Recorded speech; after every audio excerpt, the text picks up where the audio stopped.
మా అమ్మకి నలుగురం అయితే ఎవ్వరూ పట్టించుకోలేదు, నాకేంటి అని చెప్పి నేను కూడా పట్టించుకోలేదు.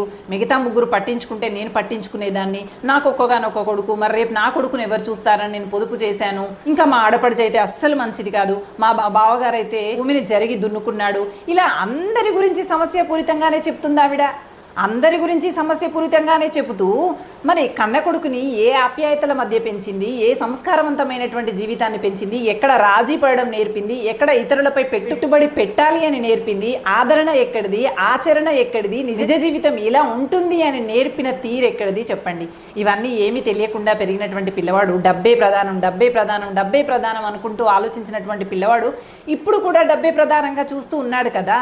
దానిలో నువ్వల్లుకున్నటువంటి సాలిగూడు లాంటి విషవలయంలో నువ్వే చిక్కుకున్నావు.